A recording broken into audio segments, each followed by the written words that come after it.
Imagine life as it used to be for our distant ancestors. Here, in this wilderness, food is always scarce. Danger is everywhere. The weather can shift in a second. A predator could be crouched in the grass. Everywhere there are threats and obstacles. One bad decision, one moment of inattentiveness, and that's it. Game over.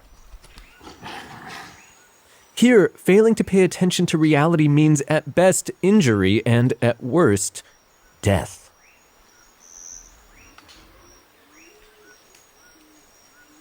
The brain evolved to keep us alive in this environment. It's a tool for navigating a perilous reality, the reality of hunting and gathering and avoiding the jaws of saber-toothed tigers. Fast forward to today. There's food on the table. We live in cities, sheltered from the elements. The saber-toothed tigers are long dead. But we've still got the same tool in our skull, a brain that evolved over the course of thousands of years to help us navigate a reality that most of us can only imagine. Today, unlike our ancestors, we can indulge in fantasies and daydreams. We can let our guard down, and our environment probably won't kill us. Today, the main threats we face are interpersonal and psychological, and they're posed by people rather than predators. Now, these dangers are subtler than the dangers of old. It's possible even to ignore them, to pretend that they just don't exist. It's possible, in other words, to detach from reality, to become naive. But the dangers are very much there, and you ignore them at your peril. The purpose of these blinks is to bring you into intimate contact with the reality we live in now. So let's do it. And I'll be accompanying you on this quick trip through the Daily Laws by Robert Greene.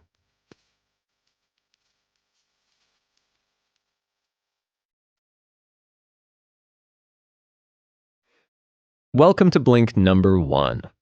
This blink contains an absolutely crucial law, but cliffhanger, I want to give you a little context first. Why is it called the Daily Laws? Well, Robert Greene structured his material like a calendar.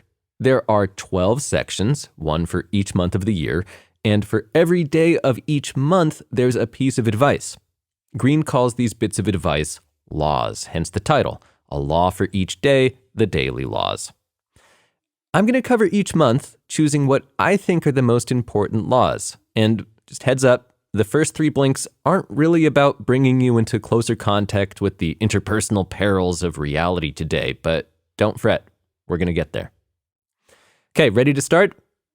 Then let's begin at the beginning, January. And, sorry, one more thing. If you're listening to this and it's not January, that's no problem. Just think of this as the January of your journey, the beginning, the head of the trail. The first part of the journey is about mastery. And the first step on that journey is identifying your life task. That's what this blink is about. We won't get to mastery in this blink. Mastery is the theme of blink number 3. We'll get there soon. This month, there's one law that's, as I said, absolutely crucial. Reconnect with your childhood passions and find your life task. How do you find your life task? Maybe it's better to think of it not as a treasure hunt, as a seeking for something that's out there, but as an archaeological dig, an unearthing of something that's inside of you. The story of Robert Greene's life task is the perfect example. As a child, Greene knew what he wanted to be. He loved words. He wanted to be a writer, maybe a novelist. Then came high school, college, graduation. He had to find a job. He had to make a living. He still loved words. He loved reading, loved writing, but being a novelist wasn't going to pay the bills. He became a journalist, which didn't last long. A few years later, an editor advised him to switch careers. His style was strange, said the editor. His ideas were esoteric. He wasn't writer material. Greene was devastated. But he realized that the editor was right. He still loved words, still loved writing, but he wasn't a journalist. He didn't know it at the time, but he was a different kind of writer. And thus began a long period of searching. He traveled Europe, from Greece to Barcelona, Paris to Dublin. He took whatever work presented itself: construction, English teaching, receptionist at a hotel. All this time, he read and he wrote. Then he returned to Los Angeles, his hometown. He worked more odd jobs, but he was always reading, always writing. By the time he was 36, he'd worked about 60 jobs since quitting journalism. From the outside, he seemed adrift, unmoored, and there were periods of self-doubt and depression, but something prevented him from feeling truly lost. There was always a feeling that he was being guided by an inner force. When his big opportunity came, he was ready.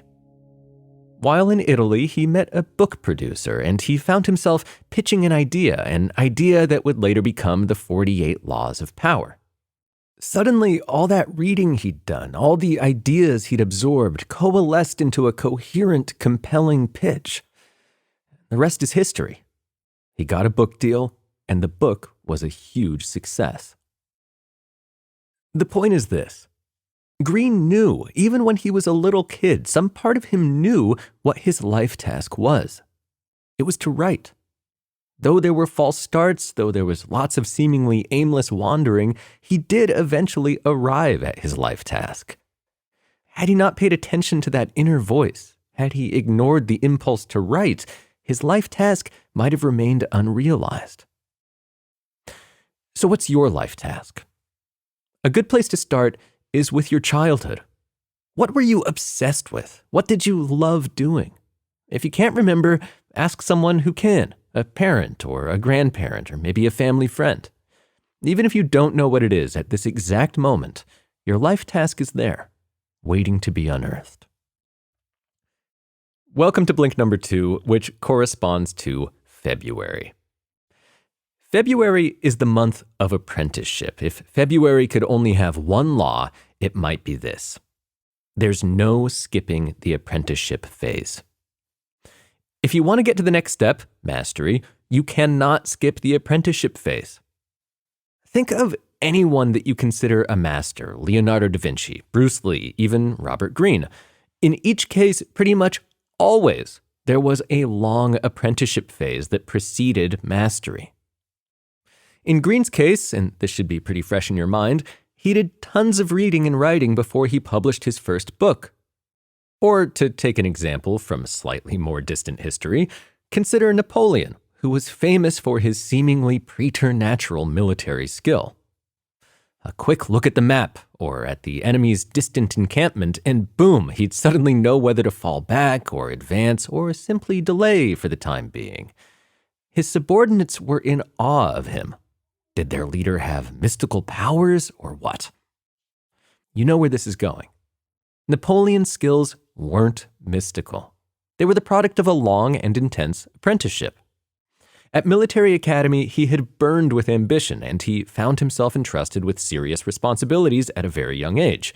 Through long years of arduous study and incessant practice, he honed his abilities bit by bit. So, what's the law? I'll say it again. There's no skipping the apprenticeship phase. Some people may look like natural geniuses, but they're almost certainly not. Remember this, and accept that you'll be an apprentice many times in your life, like every time you set out to learn a new skill or step into a new role. Don't let the apprenticeship phase frustrate you.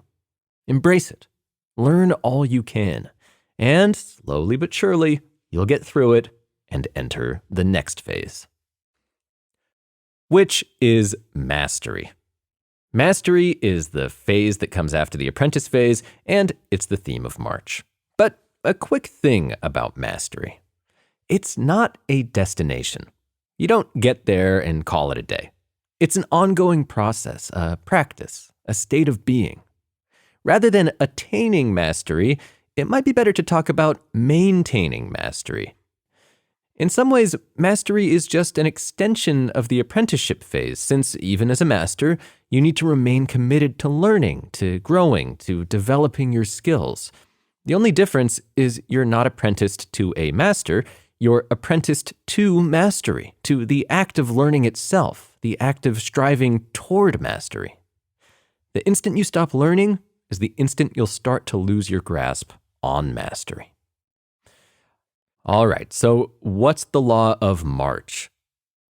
The law is that mastery is a process, but also always try to get to the inside. What's this mean? Well, think of learning any complicated skill, learning the piano, for example. At the beginning, you're on the outside. The piano is just a bunch of black and white keys. At this point, that's about all you've got. You don't know how to play a chord or a scale. You're on the outside. The goal is to get to the inside.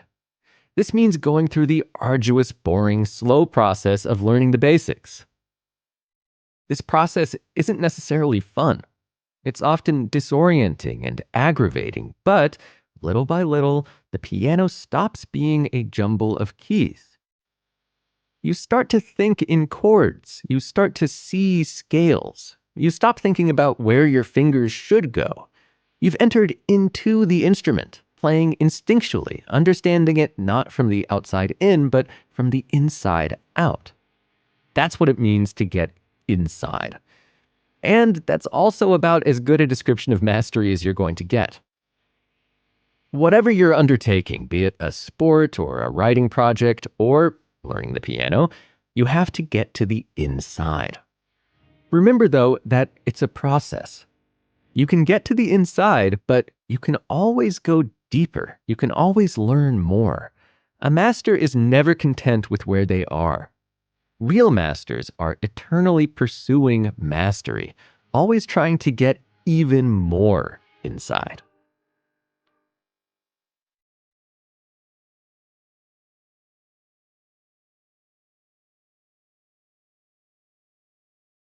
It's time for a subject change. The last 3 months were about the path to mastery.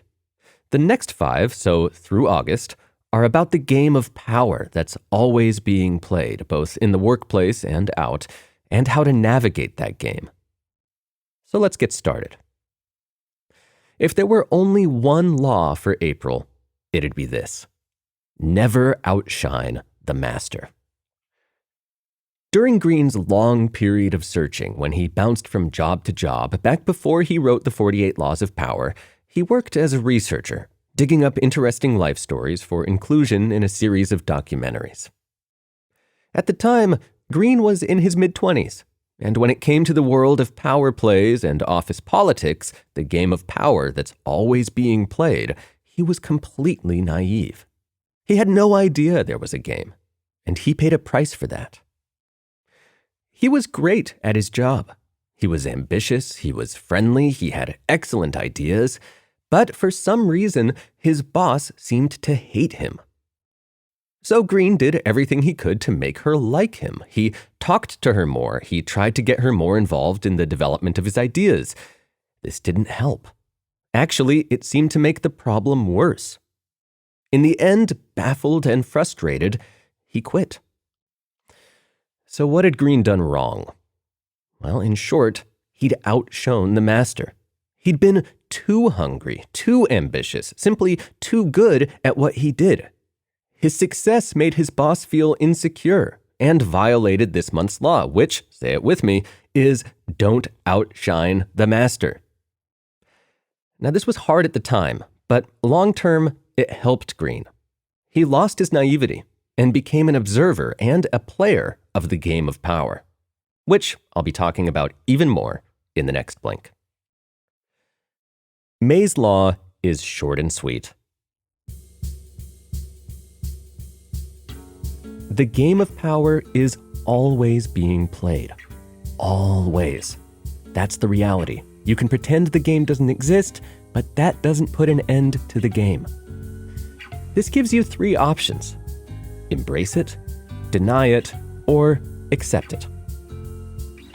Embracing it, really loving the game, can be an issue. I'm talking about the Machiavellis among us, the people who both delight in manipulation and con artistry and also think these are the only tools you need to get through life.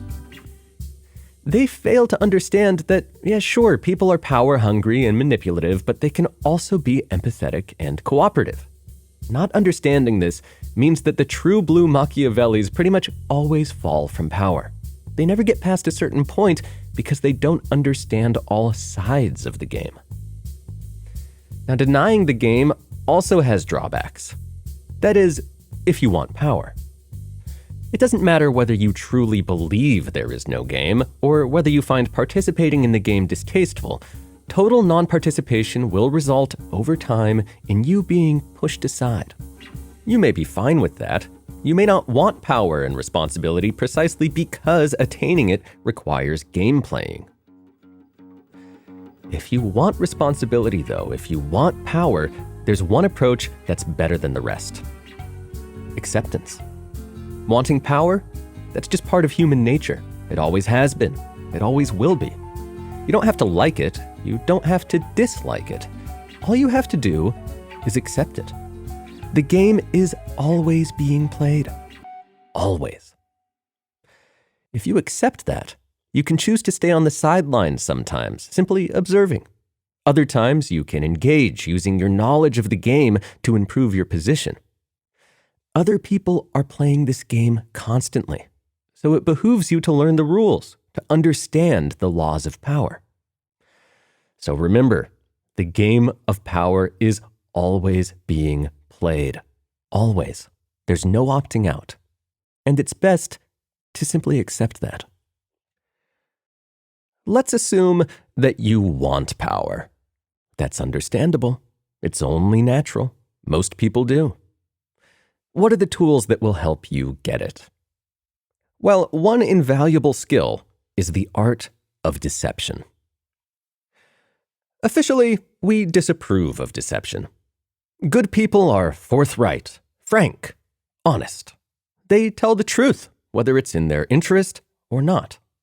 Lies and masquerades, on the other hand, are the preserve of cowards and con artists. At least, that's the official line. In reality, human interaction depends on deception, on bluffs, half-truths, and sometimes outright lies. If you want power, it's best to acknowledge this and use it to your advantage. You don't need to constantly deceive others, of course, but you also shouldn't deceive yourself. Deception is part of the game. So, which law have I chosen for June? Here it is. Never unintentionally disparage someone's intelligence. Intelligence and ego are inextricably linked. Just think about how hard it is to acknowledge that someone else is more intelligent than you are. Not to pay lip service to their intelligence, but to really acknowledge your intellectual inferiority and their intellectual superiority. We immediately start to come up with justifications, right? Like, sure, she may have a PhD, but she's not so bright when it comes to day-to-day life. Or, well, he had an expensive education, and if I'd had those opportunities, you get the idea. Intelligence is central to the way people see themselves, so it's never a good idea to make someone feel unintelligent. They'll resent you, and they'll still think they're smarter. So it's far better to deceive them. Even if you know that you're smarter than someone, you should make them feel that their intellect is superior to yours.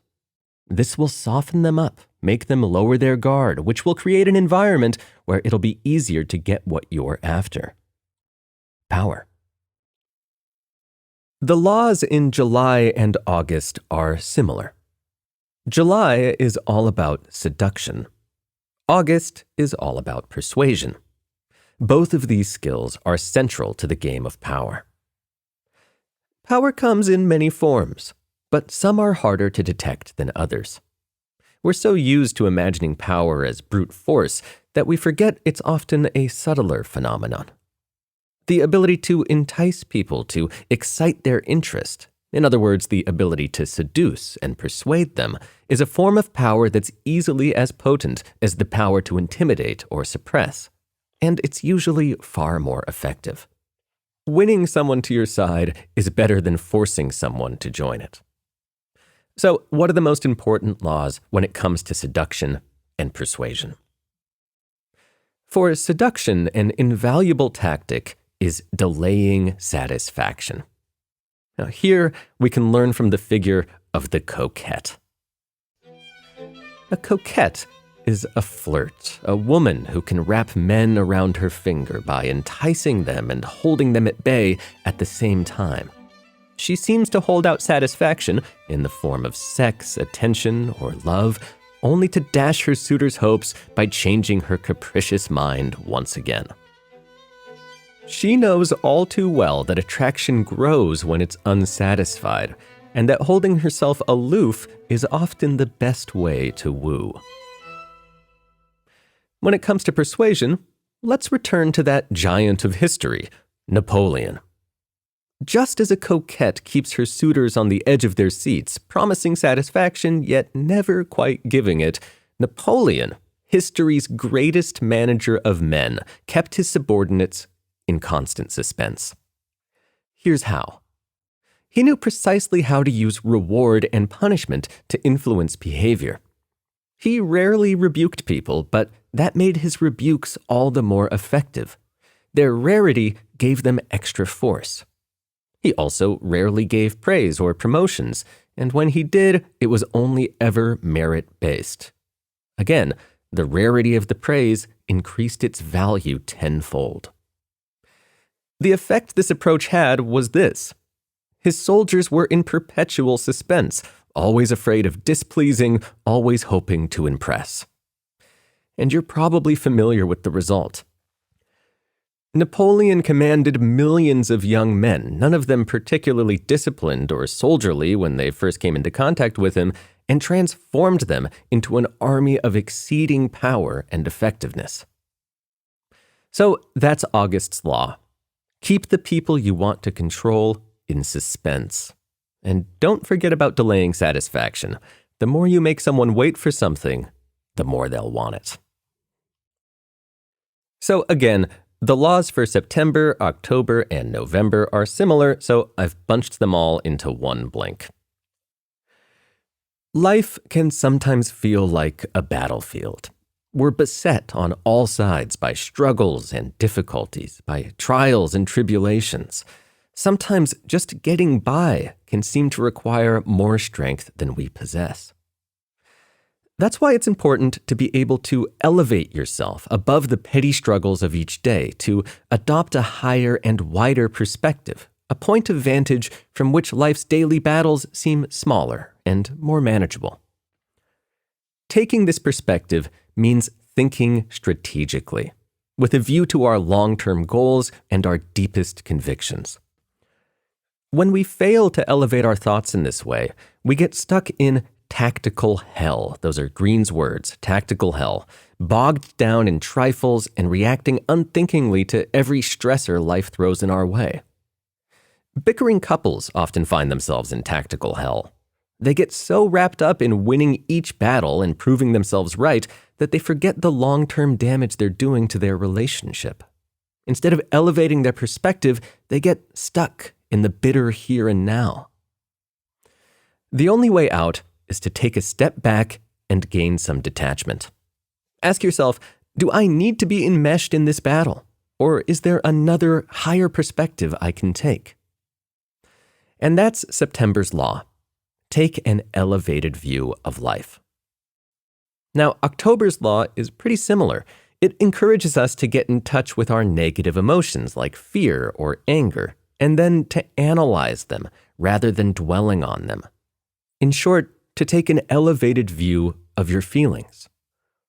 One way to do that is simply to take a step back, which is November's law. When you feel yourself being drawn into an emotional whirlpool, allowing yourself to become embroiled in some sudden upsetting passion, pause for a minute. Wait before responding to that text. Go ahead and write the email, but wait a bit before sending it. Refraining from action gets easier the more you do it. Think of it like a muscle you're strengthening. By avoiding the pull of petty yet draining situations, you save your time for the things that really matter.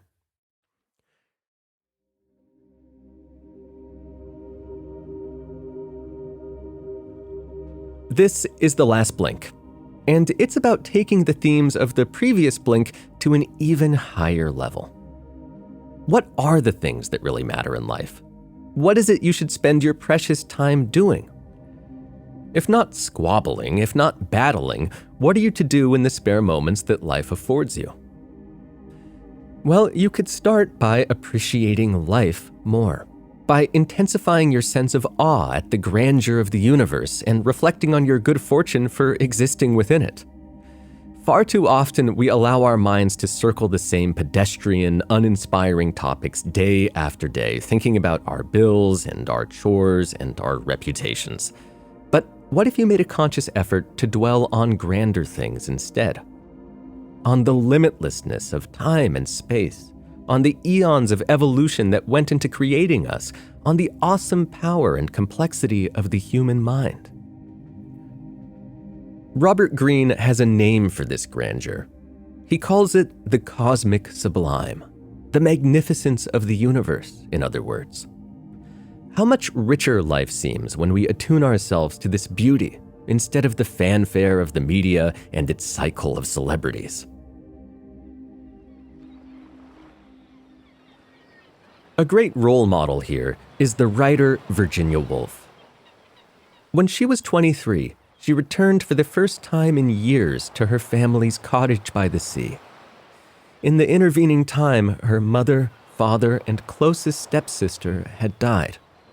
The empty house and nearby the relentless sound of waves on the shore brought home to Woolf the inescapable passage of time. Listening to the waves, Woolf was overcome by a sense of the infinite, of the antiquity and the perpetuity of the sea.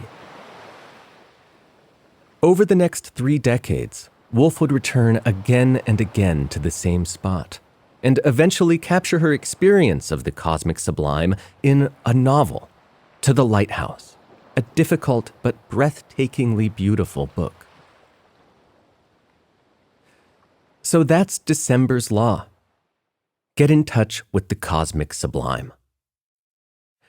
These blinks were, for the most part, about the game of power and how best to play that game, but remember, it's crucial to rest, to take a step back, to remember that the game, though it's always being played, is just a human invention. If you get in touch with the cosmic sublime, best case scenario, it results in a breakthrough, a creative work like Woolf's novel. At the very least, it'll leave you refreshed for the next round.